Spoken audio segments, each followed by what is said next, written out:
guys, rhinos are unicorns, and my name is Tracy Laguerre. I am an illustrator and animator based out of Los Angeles, and today I'm going to teach you guys how to do a walk cycle. Remember to subscribe to the channel to see more of my creative career and artist journey. I've been documenting my artistic career and journey since I was in high school because I really want to show you guys that if you're a young person watching this, a young artist watching this, that your dreams are not too big. Dream bigger, if anything, because you never know where you're going to end up. And so I wanted to document this my journey as an animation artist on this channel to encourage all of you guys to see how I started from nothing and getting to where I am today, and really being vulnerable, open, and honest about that process. So if that's something that interests you, go ahead, subscribe and follow for more, and let's continue with the video. Stay to the end of the video for a very special prize. So this is the walk cycle that we're going to be making. This is what it's going to look like in the end. Here we have Mr. Ted E. Bear doing a little run. Mr. Ted E, the animation bear, he's a good boy, and we're going to break down exactly how we get him to do his little run. So walks do not have to be complicated. It can be very, very simple if you just break it down to the basics. All you're going to be doing is contact, passing, contact. Now, walks can really be said to be based off of two keyframes because you're just going to focus on the contact and the passing. And then when you do the next two frames, which are going to be contact and passing again, it's going to be the same thing as the first two frames you did of the contact and passing. You're just going to switch their legs. So if you notice in contact A, the legs are switched opposite in contact B. In passing 1, the legs are switched opposite than passing 2. So contact A and contact B are the same drawing. All I did was reverse the legs. Passing 1 and passing 2 are the same drawing. All I did was reverse the legs. Now, reversing the legs is where most people get super confused. So I'm going to show you a little trick about how to avoid that once we get into it. I'm just breaking down what exactly we're going to be doing today. And then on the next half after this explanation, I'll be doing the walk cycle live with you guys so you can see exactly how I think through the process. So contact A, passing 1. These are the main two frames that are going to create your walk. This has to have all the personality, all the attitude, all the weight, and everything after this is either a copy paste or an in-between. So now let's look at our in-betweens. There are 3 in-betweens between the contact and passing poses.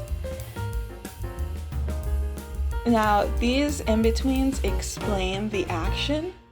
So that means, like, what are the arches doing between the poses? What is his secondary action doing? Like the tie, his tie, what is it doing? And you don't have to over-animate. You really just want to, I prefer to see if I can do as little in-betweens as possible. When I animate, I try to go for one in-between or no in-betweens and just great key poses that tell the story really well. You'll notice that in anime, a lot of the animators do this. If you break down some of the animation inside of an anime, you'll see that they use ones sometimes, and the reason that it doesn't look like they're using ones is because the poses are so strong between each frame. You can tell exactly what's going on. It doesn't really need much explanation in between.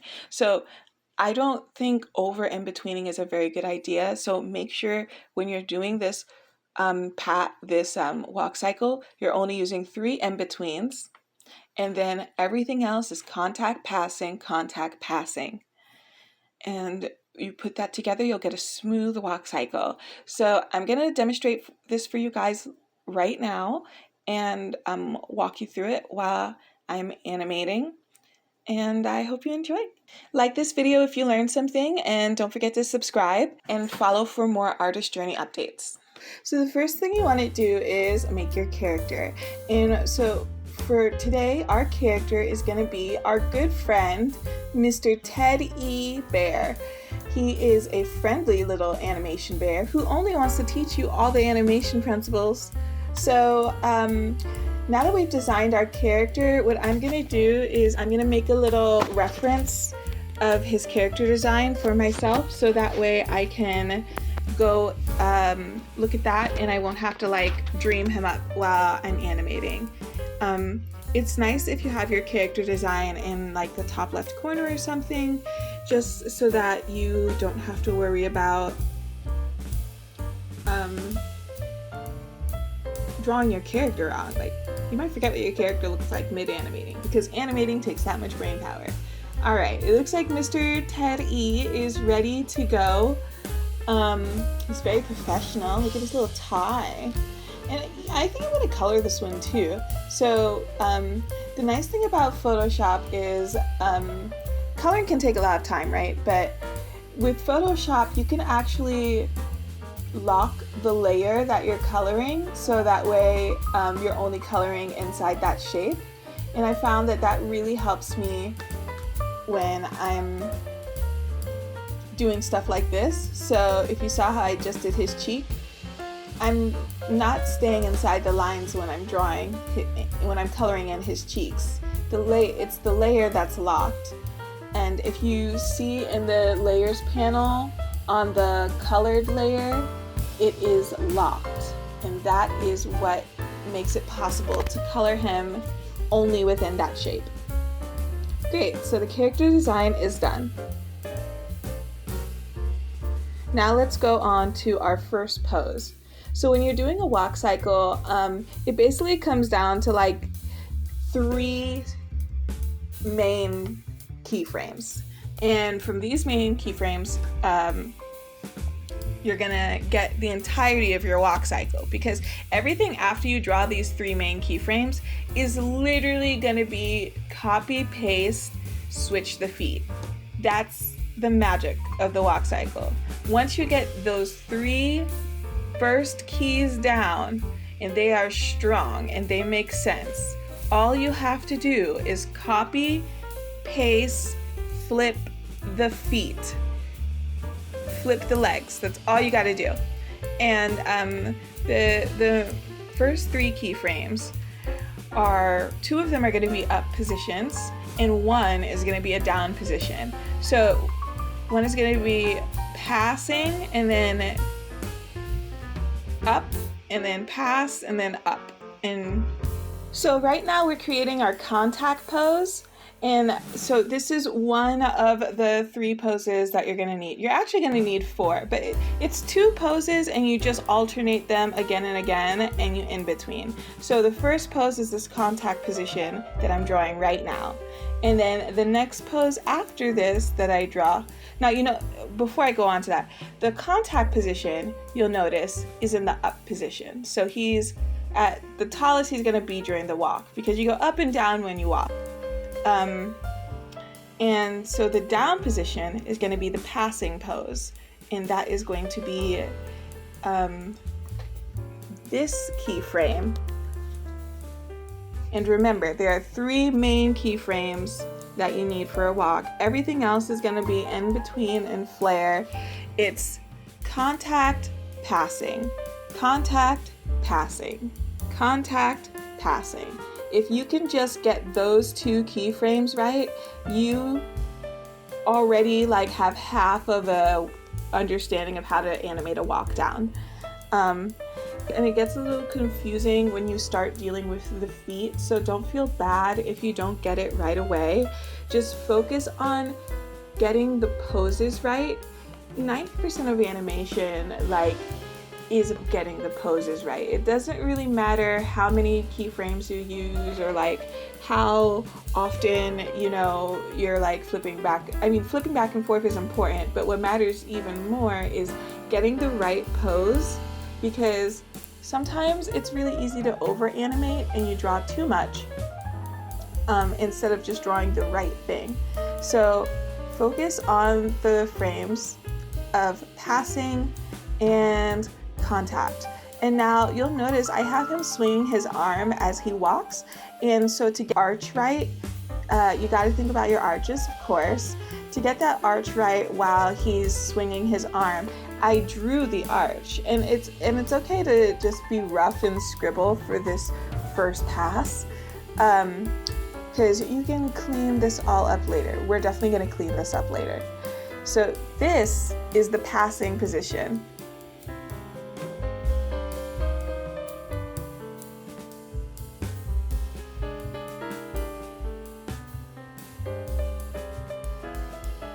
And with these 3 frames, we have our first semblance of a walk. And now remember how I said that you're just gonna copy and paste, alternating these frames? So the first 2 frames are one leg. The next 2 frames are the next leg. This is the part where you start switching the legs. So you have the up, down, up. And if you see there, I just switched the legs. So now, and right now, up, down, up, down, up, down. And you can see it when it's on 1s and when it's on 2s. No matter how, like what frame setting you have it on, it should feel fluid and like it makes sense. Like he's actually moving that way. You want to feel the weight. You want to get the arches right, and put a smile on his face, of course. It's very encouraging that Mr. Teddy Bear is so cute, because it makes it a lot easier when you're getting frustrated while you animate. The learning curve can be frustrating when you're learning to animate, but you know, if you are willing to ride over that curve, then you'll get it in no time. Like once you get it, and you will never unsee it. Like at first, I remember when I was first learning to do walk cycles, and my animation teacher, Robert Domingo, who is fabulous, was like explaining it to the class. I was like, what the heck is this guy talking about? He doesn't make any sense. And now look at me today. I'm saying the same things that he said to me to you. And I get it now, you know? And it just takes practice. So go ahead and practice your walk. And like I said, what I'm doing here is I'm taking all the frames that I did earlier before those first 3 frames, and I am just copy pasting and flipping the legs. Bam. Look at him. Look at him go. Go, Teddy, go. Now, if there's anything you don't like while you're animating your walk, you can very easily change it pretty quickly. That's what flipping is really good for. You know, you want to be able to, if something feels jarring or doesn't feel right, like I didn't really like how his arm was looking before, so I decided to redraw and see what can I do with his arm that'll make the arch feel right, because I do want his arm swanging, you know, and it's not swanging the way it needs to swang right now, at least for me. And like, all these rules are made up. Your walk can look however you want it to look. Playing with how their body moves, how their weight moves, and all that is totally up to you. So you can see at this point, it starts getting a little confusing and tricky with the legs. So what I like to do, and this is a great cheat sheet tip so that you don't get your legs confused while you're doing a walk, is you want to mark the legs on a separate layer. Mark the front leg red and mark the back leg blue, or whatever colors you want. Those are what I chose: front leg red, back leg blue. And just like that, you get some clarity, because you want each leg to have its own turn doing contact, passing, contact, passing. And the in-betweens between your contact and passing is going to be your up and your downs. So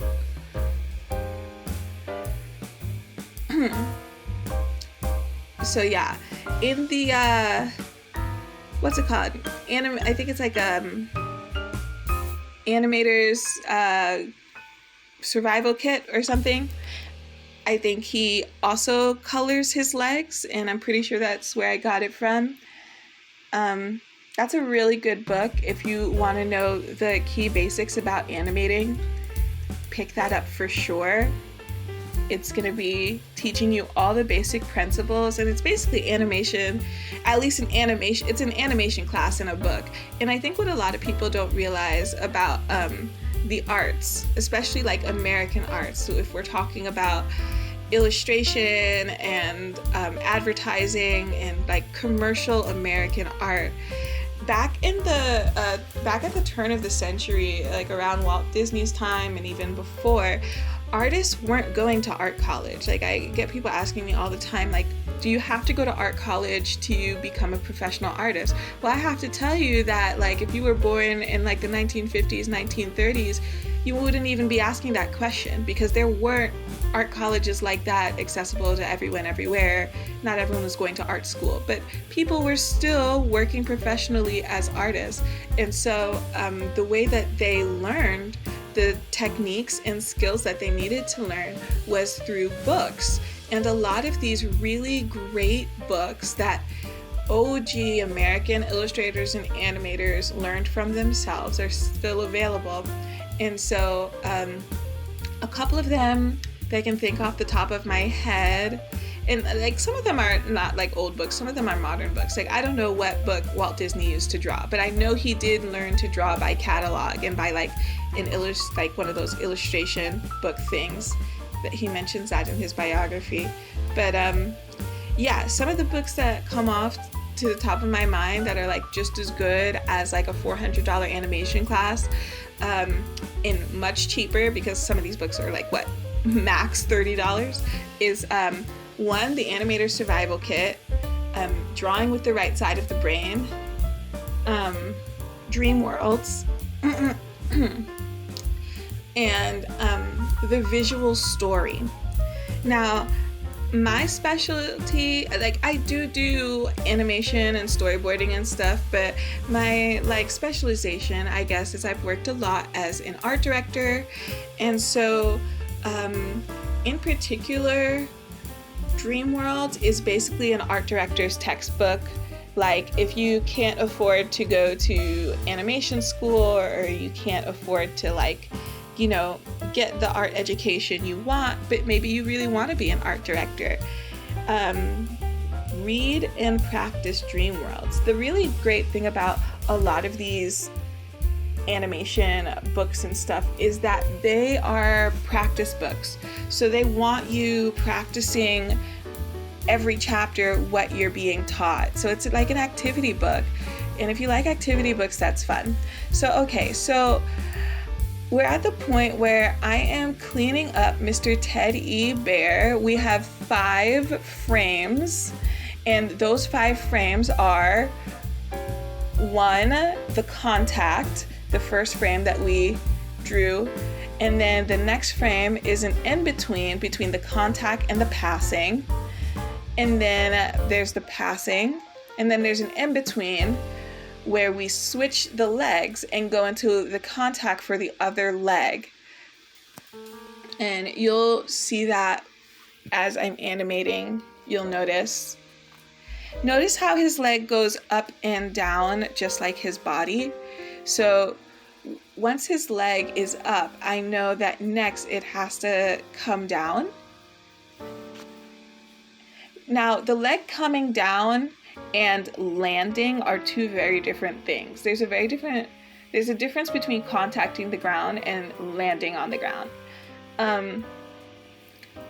So between the contact and passing, his heel might touch the ground, but in order for us to really feel the weight as we're animating as we like see him moving, we're going to wait to put his feet all the way on the ground for the passing, because that's where it's going to feel like, oh, you know, he dropped down on the ground. And so if you see it, his leg goes up and then the heel touches the ground, and then in this drawing that I'm doing right now, you're gonna see his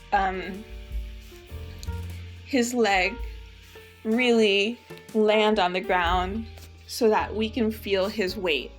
Because if we just have him like touch the ground without really feeling his weight, it's not gonna look right. You'll notice too that for the feet, I'm drawing him running in place, and the way that you do that is let the feet slide in place. So you're not gonna have him moving forward or backward. Make sure the feet are just like when you see someone riding a bicycle, how the foot goes up, down, that's what you want his feet to be doing in place for the walk. Other things that I'm doing to add razzle dazzle to this and make sure that weight makes sense is I'm adding a little head turn, because you know it adds a little personality. He's a happy guy. Walks have a lot of personality. They say a lot about the character. Like, we know a lot about Mr. Teddy Bear, and we've only known him for about 15 minutes, but we know a lot about Mr. Teddy Bear already because of the way he walks, what he's wearing, you know what I mean? Like how he moves his body. You can tell he's a happy guy. He probably doesn't have a lot of issues or worries or anything like that. And so when somebody's walking, you see their emotions and the story that they're telling with their body and their body language. So think about how your character's feeling, and if you have to, get up and do the moves yourselves. You know, you want to make sure your character is comfortable with their movements. You don't want to make it look like they're doing something that might hurt, because that's going to give your audience the ick. Like if you break his ankles or something, like, ugh, people will feel that. People will. I mean, if you do it right, or it'll just confuse them. But either way, okay, so contact, boom. And I'm putting this little, yeah, there you go. Contact, passing, and then two in-betweens between the contact and the passing.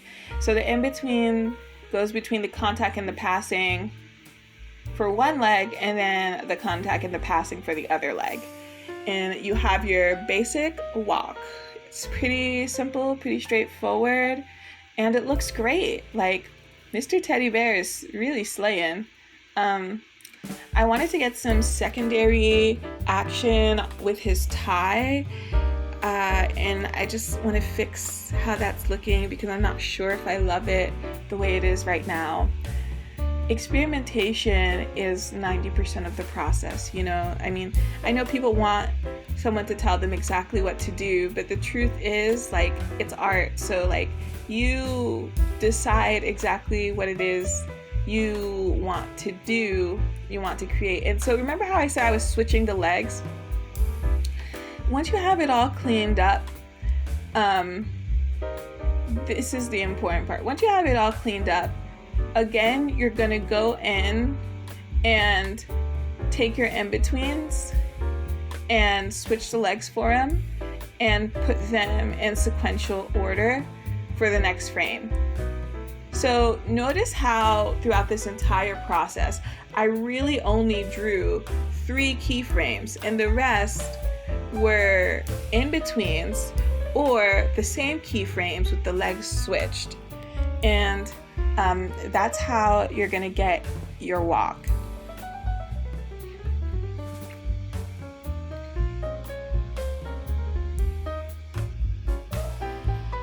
It's really important that you don't over in between. If you wanna, you really shouldn't be like having more than like,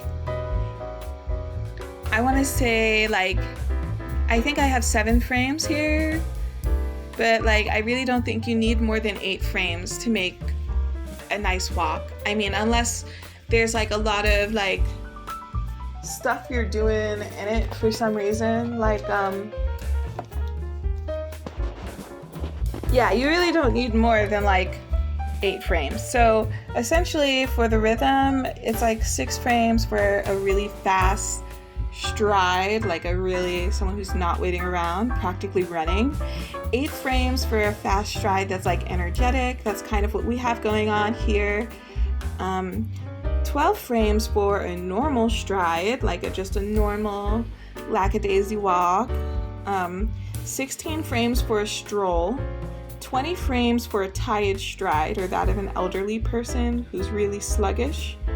And 24 frames for a very slow stride. And as you know, animation is 24 frames a second. So that's what I mean about good posing. It takes really less than a second to get the idea of a walk across to a viewer in just some really strong key poses, as long as you stick to the contact, passing, contact, and in between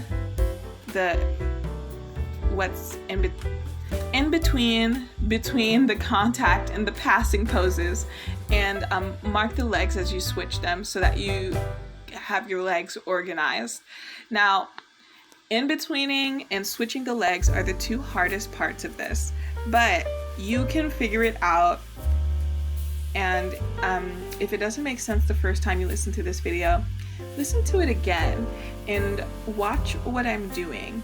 Sometimes when you hear something the second time after you've heard the information the first time, you pick up more. It's just how our human brains work. We notice new information the second time around. So I just want you to be really patient with yourself and not give up, because you can do this walk.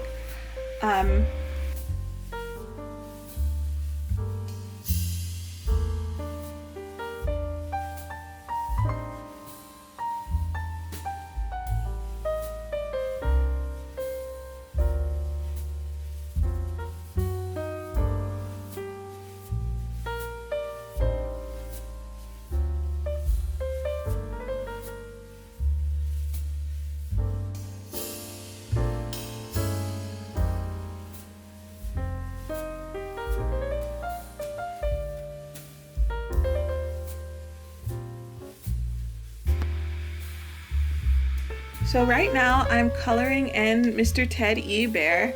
He is pretty easy to color. What I like to do is use the magnetic lasso tool to kind of go around his line shape, and then I do a fill with that. Now, once I have his fill done, like his main color fill done, I go into each color layer and I lock it, so that way I can paint in the details of him, like his cheeks and his bow tie. And so when you lock a layer in Photoshop, remember, it's that checker box at the top next to the paintbrush in the layer panel. And when you lock that layer, it allows you to only paint inside of the silhouette, of the color silhouette that you're working with. So you can't color outside the lines, which is really nice, very helpful. And it makes things faster too, because you don't want to waste time erasing things. You want to find as many shortcuts in as many ways not to waste time as you can. Don't feel like you're cheating or like you're, not doing the work, because you are. There's no reason to work hard. I think it's much better to work smart. So yeah, as you notice, that layer I did not lock it, and so it got a little messy around the cheeks and I had to clean it up.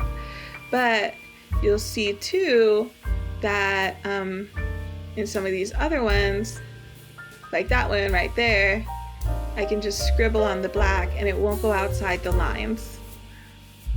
Great!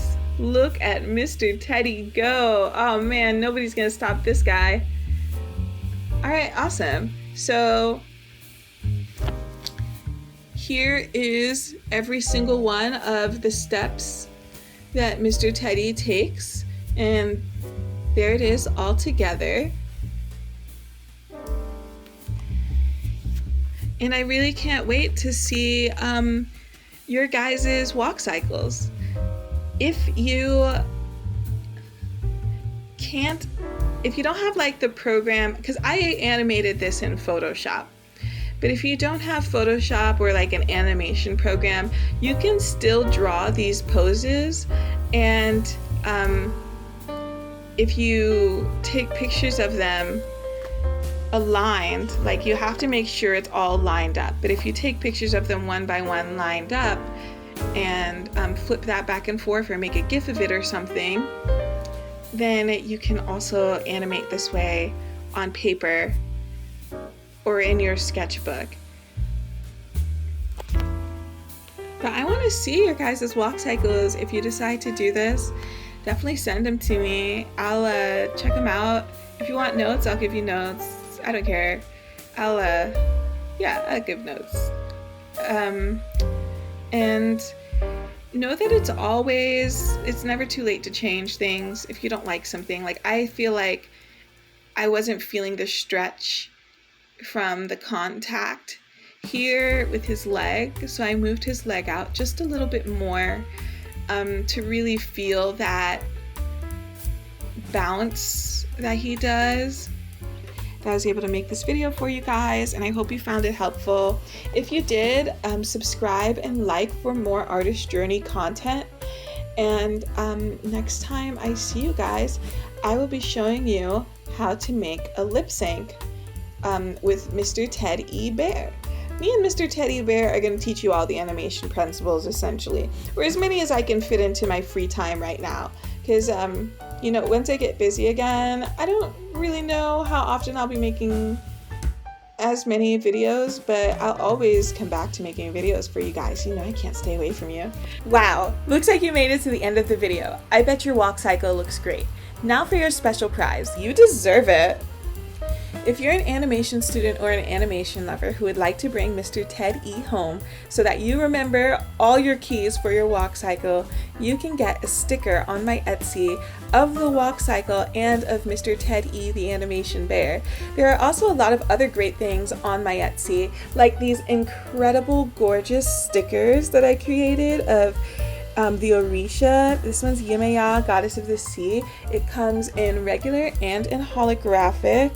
Now, the holographic ones are limited edition, so if you're interested in one, let me know directly. Just contact me in my DMs and I'll send it to you. It's only available through my website right now, but on the Etsy, the regular ones are there, and these stickers are beautiful, guys. I don't want to brag or anything, but I worked really hard on this collection, and I think you'll really enjoy it. Yemaya is the goddess of the sea, so this is for all you beach babes out there. Get yours today, and just for you guys, you can use the code FIRSTARTLOVE to get 25% off anything in my Etsy store. I also offer portfolio reviews and commissions on my Etsy, so check that out. It's not just stickers, it's prints, it's water bottles, it's casual clothing and loungewear and stuff like that. So I think you'll really like it. Go ahead and check it out. I'm really excited about it. I've never had an Etsy before, done one, so your support means a lot to me for that. And let's finish up the video. So thanks everyone for watching this whole video. Make sure you check out my Etsy and follow me on Instagram for regular updates on my art and my artist journey. Thank you. Bye. Don't forget to like the video.